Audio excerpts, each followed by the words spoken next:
नवी मुंबईत लोकल अपघातामध्ये तरुणाचा मृत्यू झाल्याची घटना समोर आली आहे. वाशी स्थानकात धावती ट्रेन पकडताना तरुणाचा मृत्यू झाला. ही घटना शुक्रवारी घडली.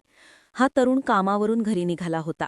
वाशी रेल्वे स्थानकावर ट्रेन पकडण्याच्या प्रयत्नात तो खाली रेल्वे रुळावर पडला आणि गंभीर जखमी झाला. त्याला उपचारासाठी रुग्णालयात दाखल केले, पण त्याचा मृत्यू झाला. मिळालेल्या माहितीनुसार जयेश मळेकर व 41 वर्षे असं लोकलमधून पडून मृत्यू झालेल्या तरुणाचे नाव होते. पनवेलवरून सीएसएमटीला जाणारी लोकल तो वाशी रेल्वे स्थानकावर पकडत होता. धावती ट्रेन पकडण्याच्या प्रयत्नात जयेश खाली पडून गंभीर जखमी झाला होता. उपचारासाठी रुग्णालयात दाखल करण्यात आल्यानंतर त्याचा मृत्यू झाल्याची माहिती समोर आली आहे. जयेश मळेकर मुंबई सेंट्रलचा रहिवासी होता.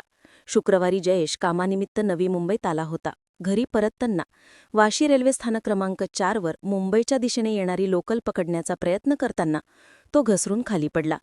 या अपघातात गंभीर दुखापत झाल्याने त्याला तातडीने वाशीतील मनपा रुग्णालयात नेण्यात आले. मात्र उपचारादरम्यान त्याचा मृत्यू झाला. जयेशच्या मृत्यूमुळे मळेकर कुटुंबियांवर दुःखाचा डोंगर कोसळला.